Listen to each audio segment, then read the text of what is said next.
السلام عليكم ورحمة الله وبركاته. ازيكم حبايبي سنة رابعة؟ النهاردة بإذن الله ميعادنا مع حل محافظة الغربية، المحافظة رقم 12. يلا كده نبدأ بسم الله علشان ما نضيعش وقت. السؤال الأول يا حبايبي بيتكلم عن الخريطة. طبعا خلاص بقى فهمنا وحفظنا الأسئلة بتيجي ازاي. رقم 1 شبه جزيرة نقط.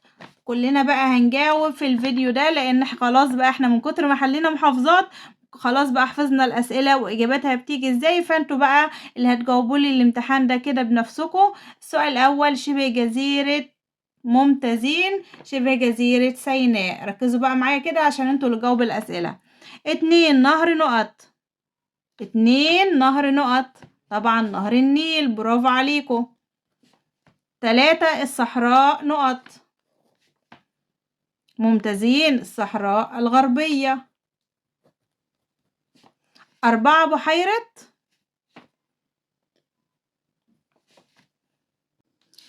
بالنسبة للبحيرات يا حبايبي، البحيرة اللي مديهاني هنا مشاورلي عشان في ناس بتتلخبط في البحيرات المالحة. البحيرة اللي مشاورلي عليها رقم 4 هنا هي البحيرة اللي بعد الدلتا مش داخل الدلتا. لو شاورلك على البحيرة او ادالك الرقم هنا جوه الدلتا فهتبقى البرولوس. اما هنا مديك الرقم بعد الدلتا على طول مباشرة يبقى هنا بحيرة إدكو.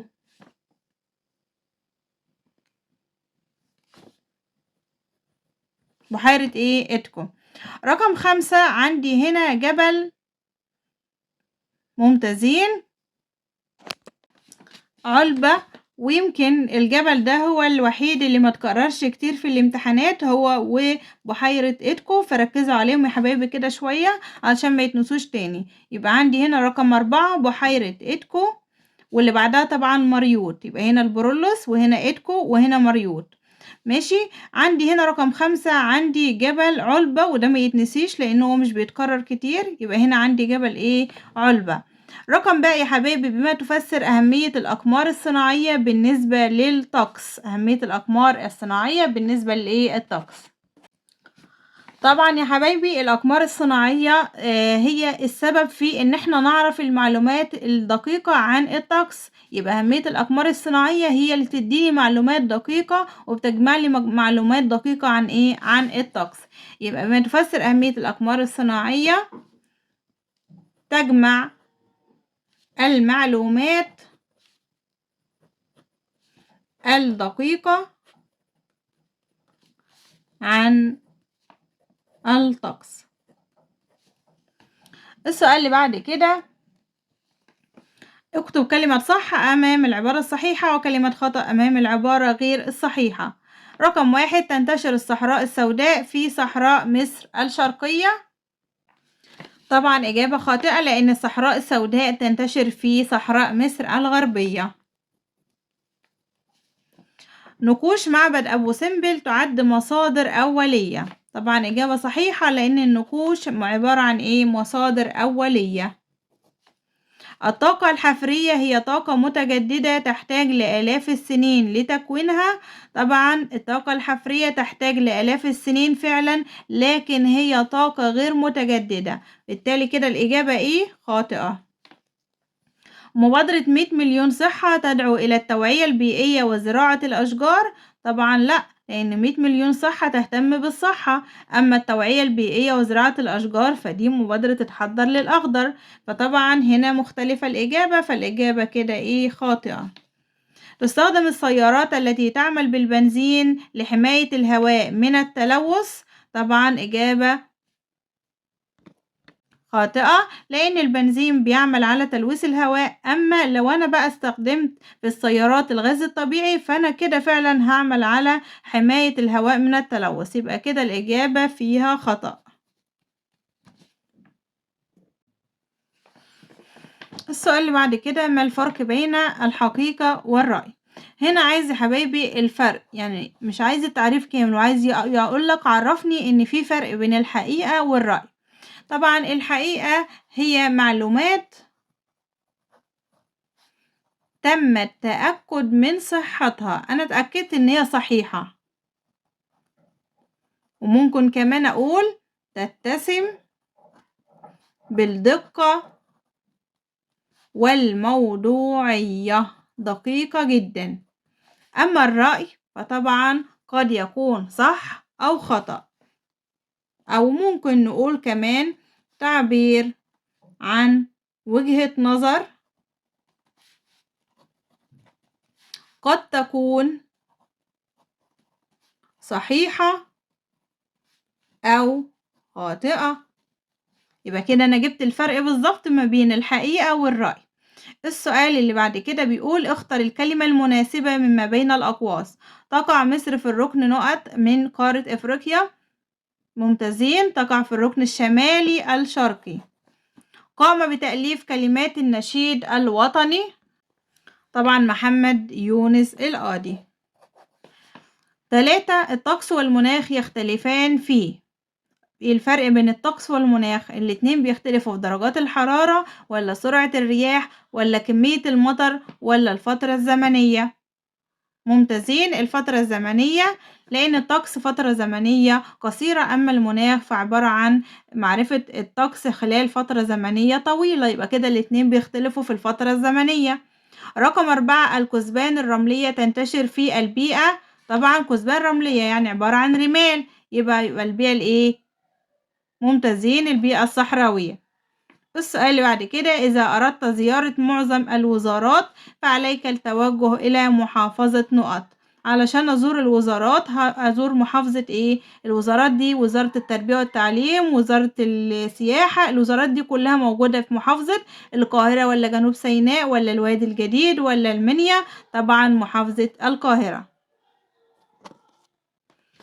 طبعا يا حبايبي السؤال هنا مش بما تفسر علشان ما تتلخبطش. مش بقولك ليه المية في مصر بتتلوث، لا، او ايه الاسباب، لا، ايه النتائج اللي بتترتب على تلوث المياه. يعني لما المية دي اتلوثت في مصر بشكل كبير احنا عملنا ايه او الدولة عملت ايه؟ طبعا الدولة فرضت عقوبات كبيرة على من يلوث مياه النهر. يبقى دي النتيجة اللي المفروض انت تكتبها. يبقى ادى ذلك إلى أن فرضت الدولة عقوبات على من يلوث مياه النهر. السؤال اللي بعد كده بيقول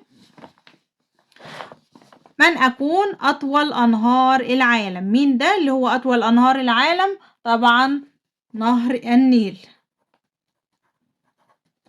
أكبر بحيرة صناعية في العالم؟ طبعا بحيرة ناصر.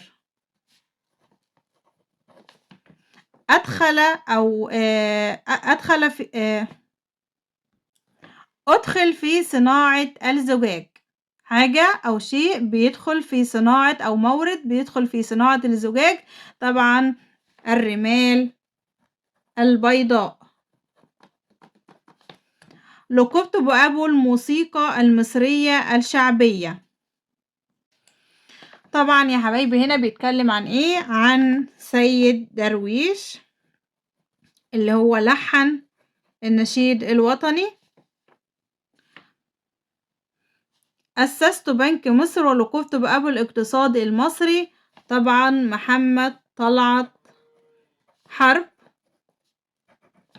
السؤال اللي بعد كده بما تفسر اختيار القاهرة عاصمة لمصر على مر العصور. ليه اخترنا القاهرة عاصمة لمصر؟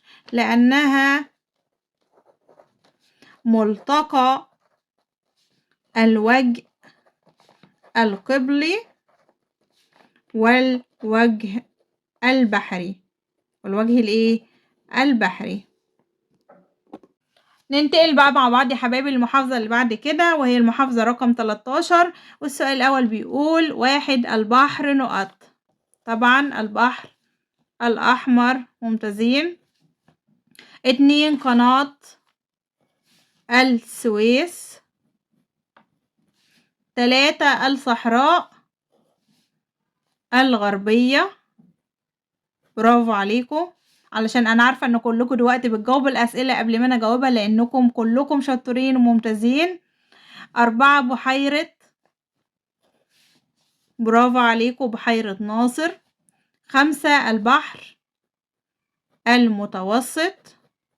السؤال الثاني أكمل العبارات الآتية بكلمات مناسبة. تستخدم شبكة خطوط الطول ودوائر العرض في تحديد، بتستخدم في تحديد الموقع. تعد الكتب والمقالات من المصادر الثانوية. الحدود التي تفصل بين المحافظات تسمى حدودا إدارية. برافو عليكم. ملحن النشيد الوطني بلادي بلادي هو سيد درويش.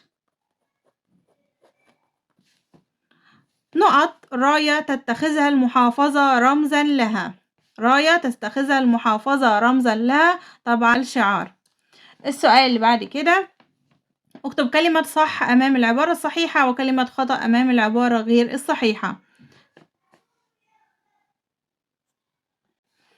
سيناء شبه جزيرة تحيط بها المياه من 3 جهات، طبعا إجابة صحيحة. دوارة الرياح تستخدم لتحديد اتجاه الرياح، إجابة صحيحة. السؤال اللي بعد كده، تعتمد الحياة في البيئة الصحراوية على مياه نهر النيل، طبعا إجابة خاطئة، لأن حبايبي الصحراء أو البيئة الصحراوية مش بيمر بيها نهر النيل، فبتعتمد على المياه الجوفية، يبقى الإجابة هنا إيه؟ خاطئة. رقم 4، الرمال البيضاء تدخل في صناعة الزجاج، طبعا إجابة صحيحة. حرق قش الأرز أو قش الأرز يؤدي لتلوث المياه، طبعا إجابة خاطئة. ممتازين، لأن حرق قش الأرز يساعد على تلوث أو يؤدي إلى تلوث الهواء. السؤال الرابع بيقول اختر الإجابة الصحيحة مما بين القوسين فيما يأتي. من الموارد غير المتجددة، الهواء ولا الماء ولا الفحم ولا الشمس؟ طبعا ممتازين، الفحم. أي من المواد الخام يدخل في صناعة النسيج؟ القطن ولا الخوص ولا القش ولا الرمال؟ النسيج يعني الملابس أو القماش، يبقى أكيد طبعا الإيه؟ القطن. رقم 3، حماية جنشنا المصري للحدود يعد ضمن الخدمات. جيش، يبقى طبعا خدمات. ممتازين، خدمات أمنية. يحصل الطفل على التعليم المناسب في، احنا بنحصل على التعليم في طبعا المدارس. ممتازين. آخر سؤال يا حبايبي بيتكلم عن بما تفسر أو بيقول بما تفسر أهمية الخريطة بالنسبة للمعلم والجيش المصري. طبعا هنا عايز السؤال بينقسم لقسمين. أهمية الخريطة بالنسبة للمعلم بتساعده طبعا في إيه؟ في شرح للتلاميذ، ساعده ان هو يقدر يشرح فيها او عليها للتلاميذ. طيب بالنسبة للجيش بتساعده في تحديد المواقع الحربية. وبكده حبايبي نكون انتهينا من حل المحافظتين بتاع النهاردة، وانتظروني في باقي المحافظات، والسلام عليكم ورحمة الله وبركاته.